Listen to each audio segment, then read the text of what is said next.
Dado que hoxe nos acabou o mundo, vamos a ver se presentamos a revista número 5. Non se sabe, non? E por aí atrás que non se sabe. Ben, clausuramos hoxe tamén as xornadas, que a presentación da revista, as xornadas do outono.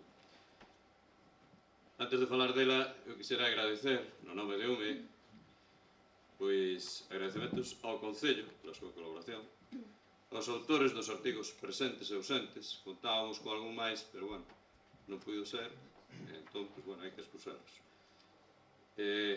Pois, sen os seus traballos, isto non sería posible. A revista prácticamente non se podería facer.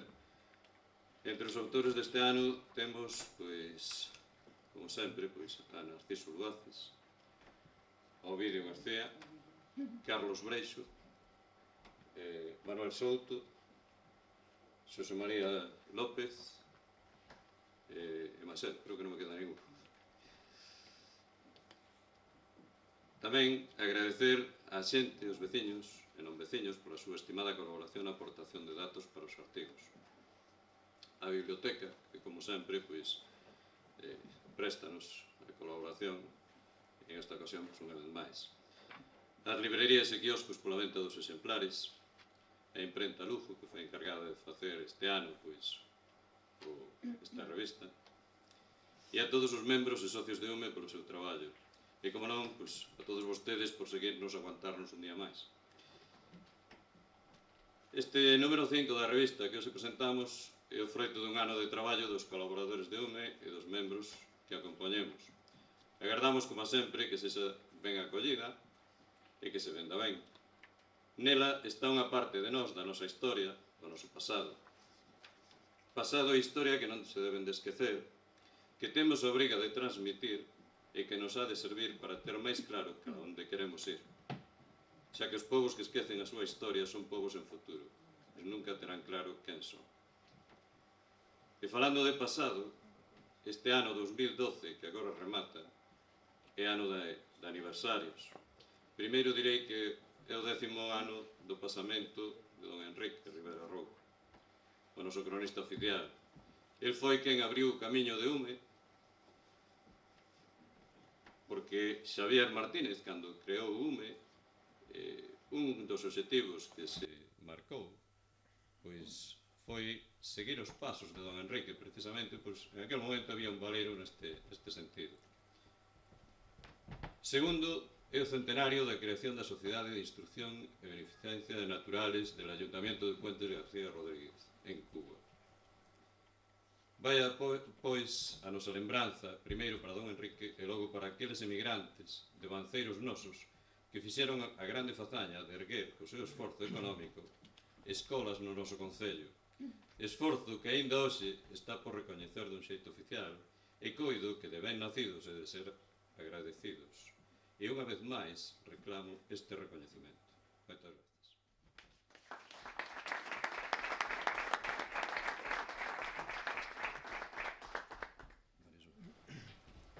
Perdonade, porque ao final estas son as cousas que pasan. Na casa funciona e aquí non funciona, pero bueno. Nada, eu darlle as gracias tamén a Xosé María, convidarvos a todos, bueno, tamén a todos os presentes antes que nada, e invitarvos a todos a colaborar nesta asociación. Sabedes que somos poucos, que temos moitas ganas de traballar, que estamos facendo moitas cousas, pero que nos quedan todavía moitísimas máis que facer, e penso que cada un de nós, dos que estamos aquí, que a todos nos gusta a historia, a todos nos gusta o patrimonio, cuidalo, poñelo en valor, e penso que cada un de nós podíamos facer algo e aportar algo. Entonces, bueno, invitarvos a participar, pero non só a vir a escoitarnos e a ver o que estamos facendo, sino a participar activamente, porque fai falta xente para traballar, e a maioría dos que estamos aquí pois temos algún tempo libre, non moito, pero todos podíamos aportar o noso greño de aire. Así que nada, pasar xa ao primeiro, e que ainda encima con todo este follón estou sin libros, estou sin ordes, e é unha pena porque teníamos unha presentación con moitísimas diapositivas para que vos foran explicando cada un dos ponentes e cada un dos membros da revista, e nada, e non vai. É que non vai, é increíble. pero é o que pasa. Bueno, temos aquí a de Xosé María e será o que nos pode explicar. Bueno, como os artigos xa vos presentou Xosé María, e eu penso que o primeiro, que é a lembranza do cura dos Chaos, el sí que nos podía contar un pouquiño máis. Bueno, pois, como xa dixen, este ano cúmprese 10 anos do pasamento do Enrique, e simplemente, pois, aquí o que se recolle neste artigo é un pouco o que comentei, o que dixen neste acto que organizou o Liceo, que hai que agradecer ao Liceo esta celebración en homenaxe floral á memoria de don Enrique, no que fun convidado, cousa que agradezo. E o artigo recolle, pois, un pouco o que dixen eu ali, as palabras que pronunciei na lembranza dun home bo e xeneroso do noso povo. Ese é todo o que vale. Bueno, o segundo artigo é un poema de Narciso Luaces sobre o río Eume. Hoxe non puido estar aquí con nós, pero bueno, tedelo despois no libro se o queredes ler. E o terceiro é un moi interesante. Este ano non fixemos entrevistas de etnografía porque nos parecía que ese apartado xa quedaba bastante completo co artigo que fixo Xosé María sobre os xogos populares. Como todos sabedes, el está a recoller moitísimas pezas que ten no Museo de Montecaxiado, e entre elas tamén está recollendo xoguetes, xogos populares, e fixo un artigo moi interesante, así que podes nos contar un pouquinho máis. Veña, Xosé María, que ti eres o autor. Soportando. Non quere falar, pero é que ten que falar. O artigo é sobre os xogos populares. Eu penso que se aos nenos que temos ali no colexio, a calquer neno, preguntásemos que verbo te gusta máis, seguro que iba a decir xogar. Xogar. Os nenos de todas as culturas xogan.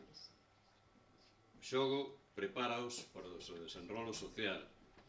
Os xogos compartidos con outros nenos axudan nas relacións sociais, no respeto mutuo, no respeto ás normas ou regras establecidas para o xogo, na axuda ao compañeiro, na cooperación.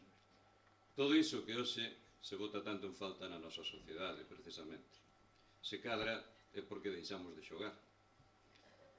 Hoxe a tecnoloxía trocou os xogos populares en xogos de participación pasiva, e no xogo o principal é que o neno sexa o que xogue, e non o xoguete que xogue por el. Tamén que o neno cree o xogo e disfrute con el, que poña as normas ou regras xunto cos outros nenos. No Museo Etnográfico temos recollidos moitos xoguetes, bueno, moitos, bastantes. Entón, pois, bueno, convido-vos a visitalo cando desexedes. Ali na entrada, precisamente, está esta sección. E este ano inclineime por este artigo, pois, bueno, pois, para iniciar un pouco o artigo sobre o Museo Etnográfico e dalo, pois, ao mesmo tempo a coñecer. Con este artigo o que pretendía era dúas cousas. Unha, pois, transmitir ás novas generacións, os fillos, os netos, cando os haxa, os xogos e os valores que teñen os xogos. E eses xogos os que nós xogábamos cando éramos pequenos. E a segunda, pois, é tratar de que esa identidade que nos identifica como galegos, pois que non se perda, porque o xogo está dentro da nosa cultura e é unha parte importante dela. Eu, neste artigo, neste primeiro artigo que fixen sobre os xogos populares, centréme un pouco nos enredos, que eran aqueles xogos feitos con papel, madeira, noces, landras, xuncos, que meus pais, Amador e Remedios, me transmitiron, me facían, e eu argallaba con eles. Como decía a miña nai, sempre estás argallando. Bueno, pois agardo que sexa do vosso agrado. Nada máis, gracias.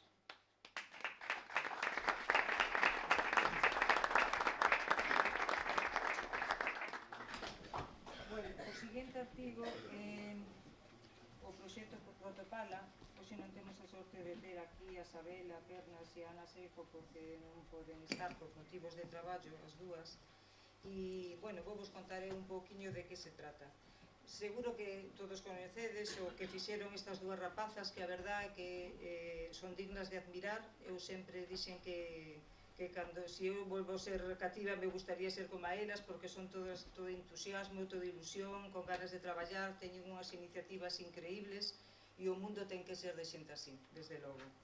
Pois o que fixeron estas dúas rapazas, unha psicóloga e outra especialista en audiovisuais, foi facer un proxecto con motivo de, como todos sabedes, dúas máquinas, dúas excavadoras, dúas rotopalas que estaban aquí na mina, vendéronse a Conín, a Polonia, e entonces elas, bueno, sabían que existían estas rotopalas, pero non teñan moi claro por que se foran para lá e ni siquiera que eran as rotopalas. Pero bueno, surgiu esa idea de pensar que foi desas máquinas e que están facendo alá.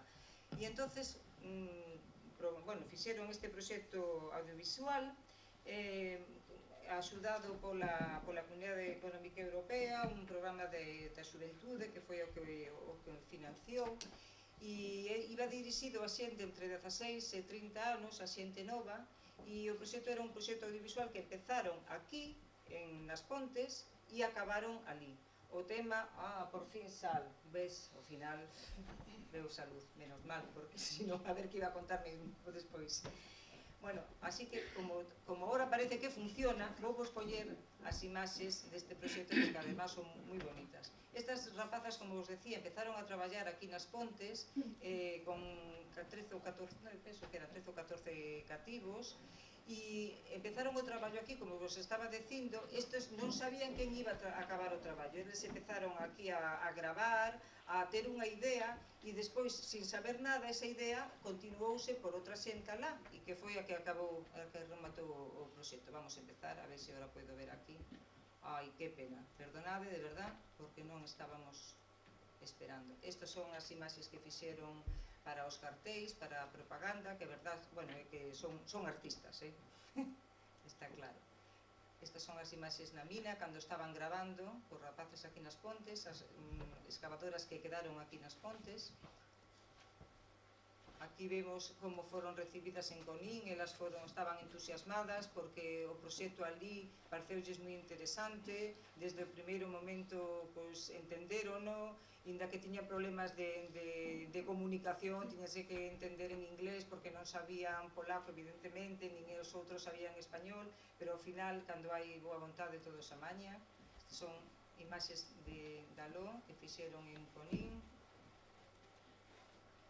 Aquí están na mina polaca, as excavadoras, non sei se xa sabedes que aquí chamábanse 16 e 17 e ali chamaronlle Carmen e Dolores. Aquí están grabando.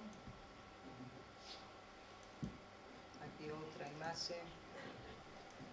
Despois, elas estuveron un período de tempo aquí, 15 días, foron alá, estuveron a outra temporada e trouxeron o que gravaron os rapaces polacos e volveron con ese material aquí, montarono todo e ao final fixeron unha presentación na Casa do Peso e estas son as imaxes da presentación. Esta foi o último día, o día da presentación, que estaba, por certo, cheo a Casa do Peso. E despois esta é unha foto porque, bueno, que elas fan moi ben, que están, digamos, divulgando a súa labor, fixeron unha página web moi interesante que vos convido a todos a vela, ven na revista, o nome dela, pero que é www.proxectorotopala.com, e tamén o presentaron a Culturgal 2012, que é tamén un proxecto cultural que están facendo, que se fai cada ano, este ano fixose en Pontevedra, e entonces o que fan, digamos, proxectos novedosos, proxectos de arte e de cultura, e elas presentaron ali. Bueno, estou un pouco nerviosa porque todo isto me descolocou un pouco, así que voulle dar paso ao seguinte, que Manuel Souto, que fixo un artigo sobre o poboado da Empresa Nacional Cabo Sotelo. Queres pasar ti as diapositivas? No, pasas ti. Habías utilizando cando máis pasas. Bueno, moitas gracias pola vosa presencia, gracias a UME por... Este non. Gracias de novo pola vosa presencia, gracias a UME por convidarme de novo a escribir un artigo, neste caso sobre o poboado da Empresa Nacional Calvo Sotelo. Gracias tamén aos colaboradores e a todos os socios de UME as persoas, algunhas presentes que facilitaronme información tanto textual como gráfica que plasmei no traballo.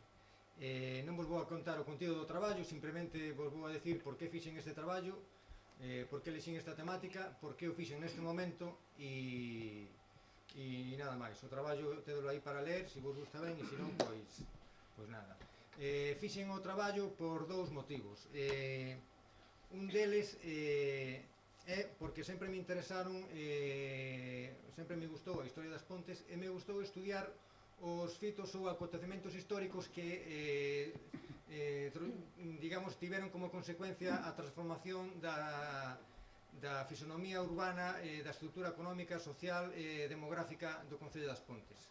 Eses fitos que ocurriron ao longo do século XX para mí son os anos 10-20 coa migración pontesa a Cuba e coa volta dos nosos emigrantes nos anos 30 a raíz da crise económica mundial, que coas súas remesas monetarias e coa súa volta axudaron a cambiar sustantivamente desde o punto de vista cuantitativo e cualitativo a fisonomía urbana do municipio, porque crearon construíron moitas casas e fixeron que crecera o espacio urbano no Concello das Pontes.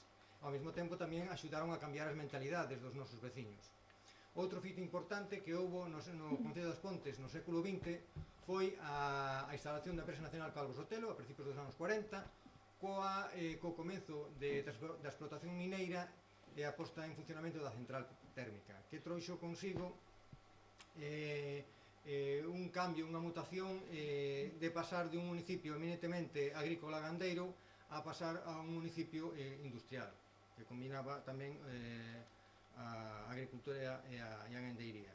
Esta presencia aquí da Calvo Sotelo trouxo consigo tamén a presencia nas Pontes de moitos cidadáns españois de fora da comunidade autónoma que fixeron tamén transformar un pouco a sociedade pontesa. Outro fito importante é a instalación da Empresa Nacional a fábrica de fertilizantes, que trouxo consigo tamén un incremento importante de poboación. Nos anos do ano 50 ou 60 as Pontes creceu 2.300 e pico habitantes e tivo como consecuencia a construcción e a propia ampliación do poboado e tamén unha modificación na nosa sociedade. E por último, o último fito importante e acontecemento histórico que sufriu as Pontes no século XX foi a instalación de Endesa nos anos 70 e que tamén axudou a modificar urbanísticamente, demográficamente, económicamente e socialmente o noso municipio.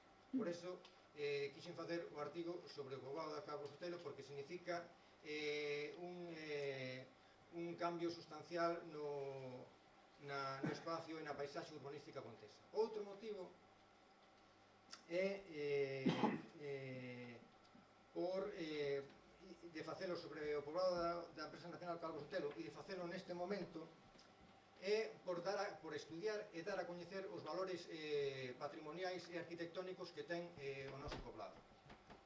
Ten un indudable valor, sinalado por moitos especialistas, é preciso dalo a coñecer, estudialo e protexelo. E é preciso facer todo iso e máis neste momento, porque asistimos a un fin dun ciclo vital no poblado da Calvo Sotelo. Hoxe en día, o Calvo Sotelo, ou nun futuro inmediato, pasará por redactar un instrumento de ordenación urbanística, de unha segregación e dunha venta das vivendas previo convenio urbanístico que asinen no seu día o Concello das Pontes con a empresa propietaria que é Endesa. Por ese motivo, para que este instrumento urbanístico se redacte tendo en conta os valores patrimoniais e culturais que alberga este poboado, pois é preciso estudialo e dalo a coñecer. Quero decirvos tamén por que fixen este traballo e o enfoque que eu lle din. É dicir, espero non defraudar as expectativas de algúns residentes no poboado, esperando cando se poñan a ler o artigo que vai a falar sobre aspectos sociais, de vivencias persoais, etc. Non, o artigo non vai sobre esa materia, é un artigo que fala un pouco da evolución histórica e constructiva do poboado e dos caracteres urbanísticos e arquitectónicos que ten. Deixarei para outro momento, utilizando outro tipo de fontes, avanzar sobre un estudio da historia social do propio poboado. Direivos tamén que enfoquei o traballo da seguinte maneira. Para estudiar o poboado, o primeiro que fixen foi empaparme un pouco da bibliografía existente sobre a historia da empresa nacional Calvo Sotelo, do INE, da historia industrial da España da posguerra. Estudiei tamén cal era a legislación urbanística e de vivenda que dictaba o Estado franquista nese momento que afectaba as construccións do poboado. E unha vez realizado esta consulta, empecé a consultar as fontes que me permitiron trazar o fío argumental de todo o traballo. As fontes nas que me basei para facer o artigo foron fundamentalmente as memorias e os balances da propia empresa nacional Calvo Sotelo, onde vai dando conta ano tras ano como é a evolución das súas instalacións industriais e da creación do poblado e do resto dos poblados que fixo Calvo Sotelo en distintas cidades ou povos da xeografía española. Consultei o propio proxecto original do poblado e os proxectos de vivendas que se foron realizando ao longo dos anos 40 e 50 e consultei, por último, tamén a normativa que redactou a Calvo Sotelo relacionada sobre todo o que lle afectaba ao réximen das vivendas. Estamos falando da reglamentación do traballo e dos convenios colectivos que foi redactando o Calvo Sotelo ao longo dos anos 40, 50 e 60. Froito desta lectura e deste análise das fontes, pois o resultado é o traballo que aí tedes e espero que vos guste. O traballo, contovos someramente en que consiste. No primeiro capítulo fixen unha pequena historia para enmarcar do que é o INI e a empresa nacional Calvo Sotelo e o que supuxo a empresa nacional Calvo Sotelo nas Pontes a nivel industrial. No segundo capítulo aquí podemos ver instalacións da Calvo Sotelo nos anos 50. Nun segundo capítulo describín cal foi a actividade urbanística da empresa nacional Calvo Sotelo, porque aparte de montar industrias, realizou poblados en distintos povos da xeografía española. Realizou un poboado en Portollano, outro poboado en Escombreras, pegado a Cartagena, onde tiña unha refinería, outro poboado en Escatrón e outro en Andorra, na provincia de Teruel, e por último o poboado de As Pontes. Poboados que xa estaban planificados e deseñados no primeiro plan que redactou o goberno, que era o plan para a fabricación de combustibles líquidos lubricantes no ano 44, xa estaba contemplada a creación desas instalacións industriais e dun poboado. E entón explico por que se creou o poboado, cales foron as motivacións para darlle vivenda aos seus traballadores e que esas vivendas foran dándolle forma de poboado e non con vivendas sueltas nas vilas onde se asentaba a empresa nacional Calvo Sotelo.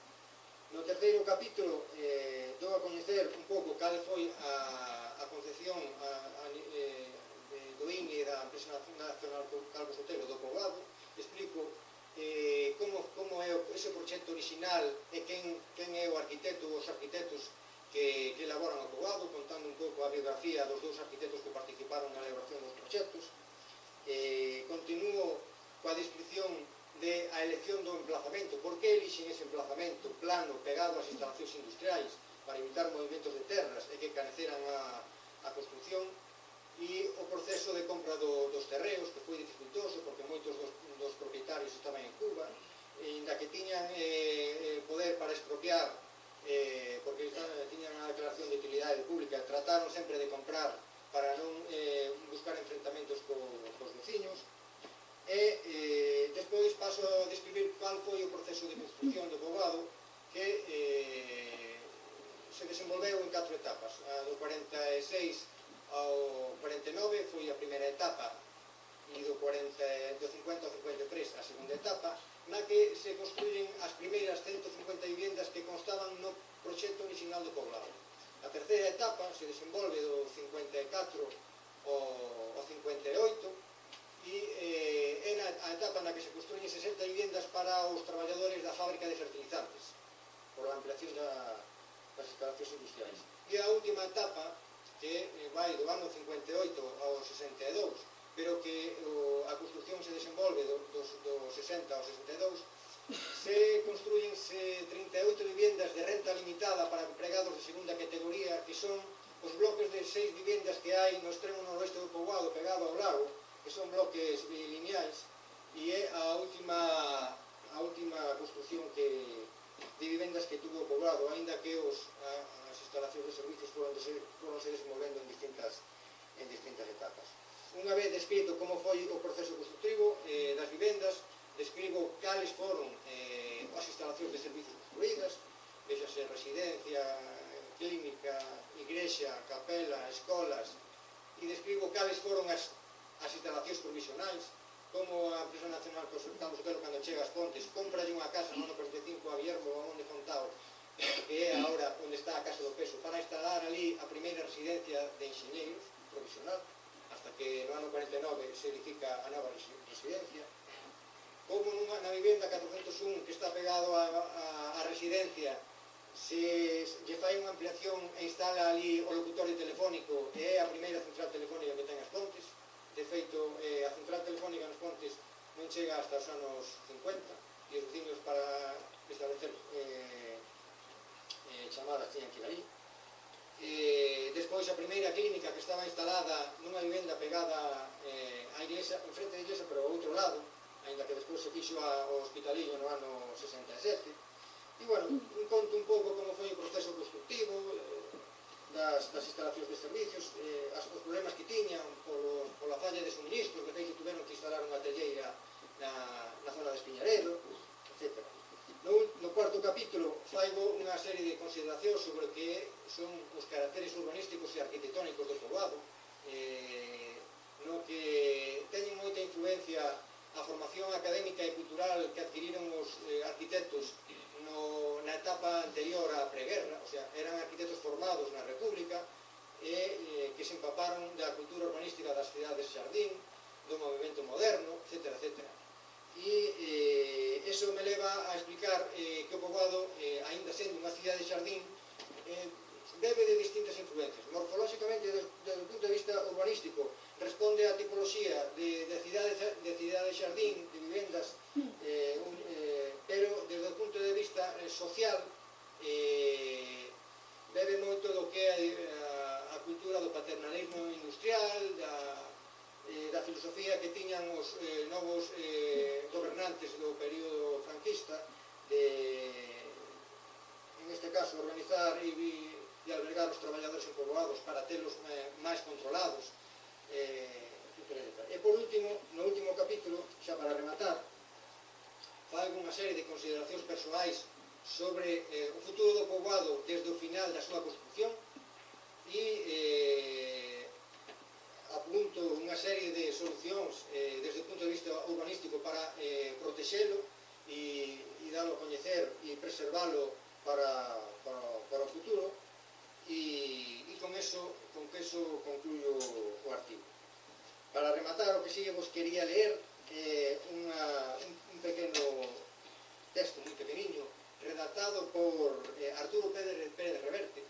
Arturo Pérez Reverte era un neno que vivía no poblado de Escombreras, que era un poblado da Empresa Nacional Carlos Sotelo, que estaba pegado a Cartagena, que despois esa empresa foi absorbida por Repesa, na que estaba integrada a Carlos Sotelo, pero que participaba Repsol, Cepsa e outras empresas, pero que era un poblado da Carlos Sotelo.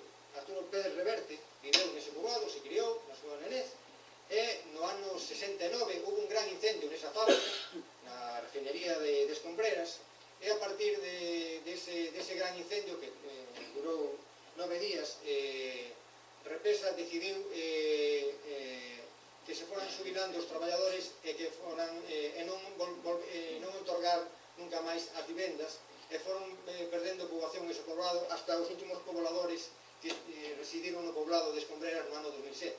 En aquel momento, a partir do 2007, Repsol decidiu derrubar o poboado, e estes poboadores que se foron algúns a traballar a Cartagena, a outros se foron a Tarragona. E lle pediron a Arturo Pérez Reverte que fixera un pequeno prólogo, un escrito para incluir no seu libro. Como me parece revelador do que pudo supoñer a vida no poboado, os vou a leer esas palabras e con eso remato. Empieza así. Si es cierto que la verdadera patria de un hombre es su infancia, nuestra patria se llamó Valle de Escombreras. Nunca fuimos tan dichosos como entonces. En una España compleja e injusta por muchas razones, algunos tuvimos el privilegio.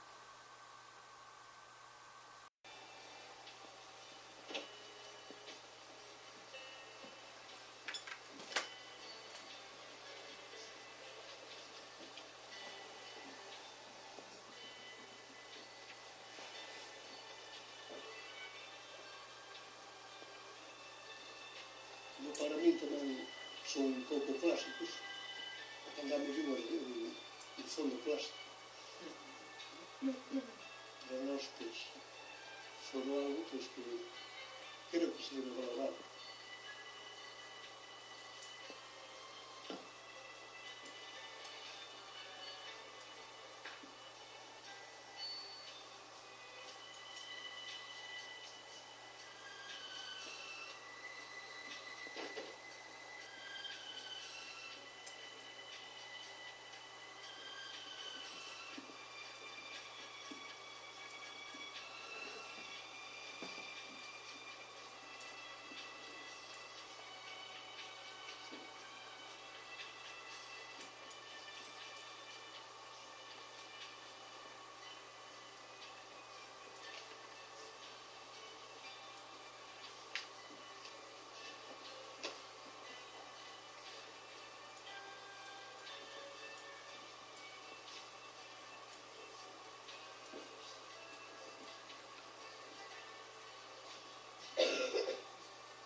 Temos aquí un poeta estes son pensamentos plasmados, nomás.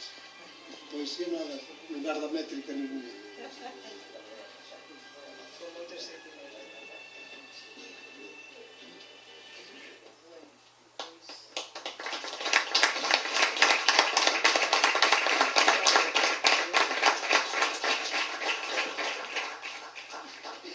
O seguinte artigo fixo Carlos Freixo, que é outro compañeiro, outro colaborador asiduo de nós, de UME, o que pasa en Oxón tampouco puido vir, e fala sobre as armas e selos da vila que dirixirse, que nos vai falar. Sí, como non, pero que está bien, xa.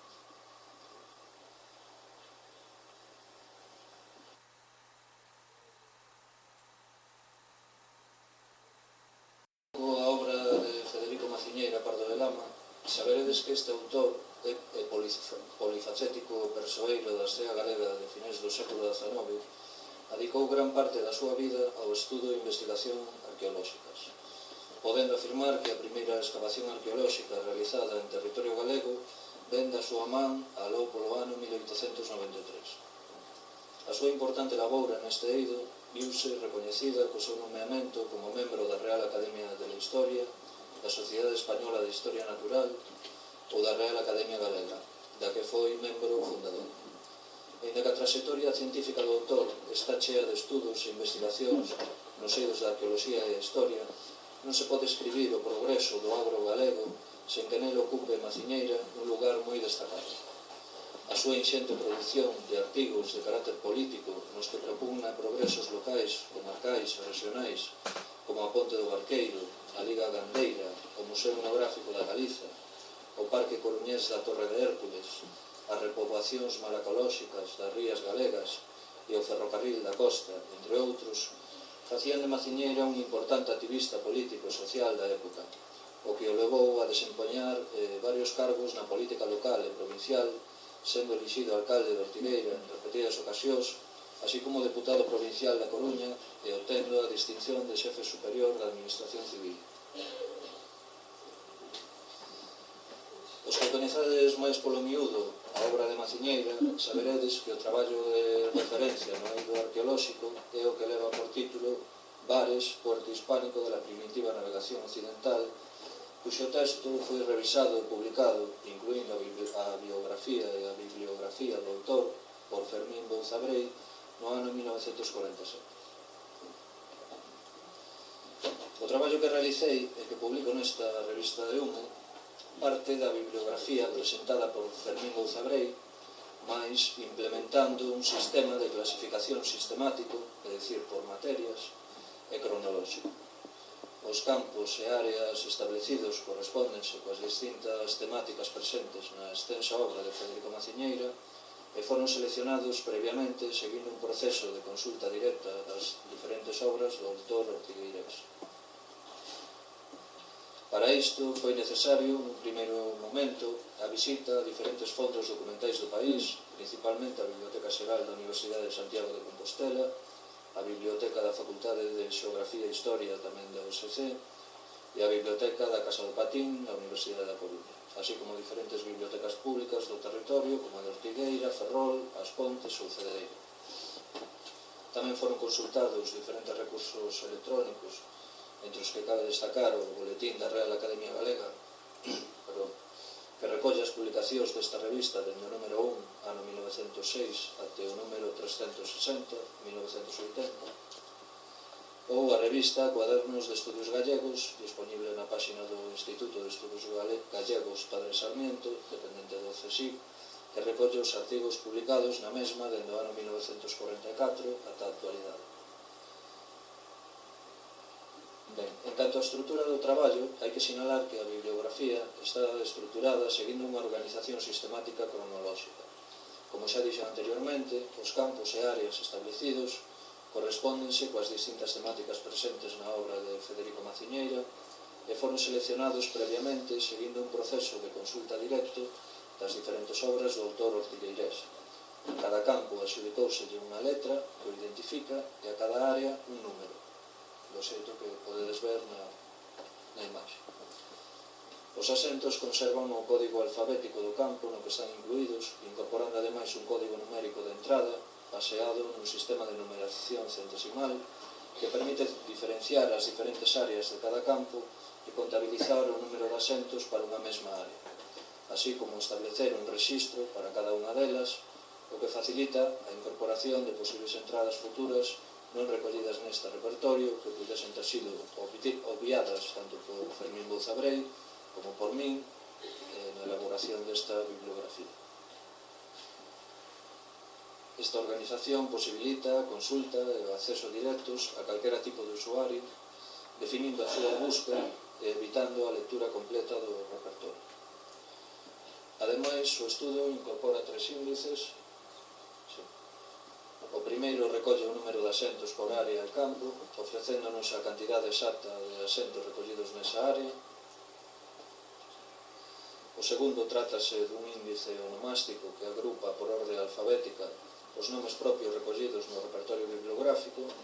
Os representados en cursiva pertencen ao título dun asento e este índice pode facilitar o acceso directo ao usuario mediante a referencia ao número de páxina do xeito que podedes ver na imaxe.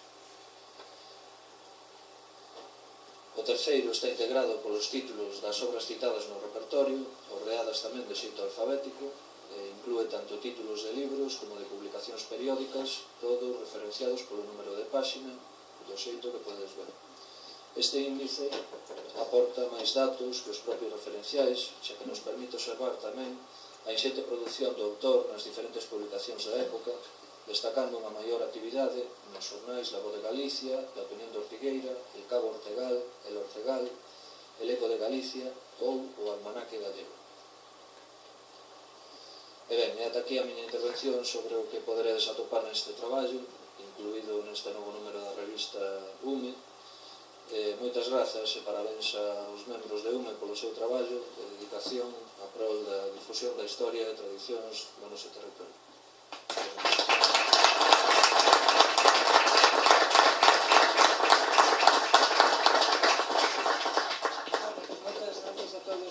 Eu penso que para o seguinte ano non lle vamos a chamar revista, porque isto realmente é un libro.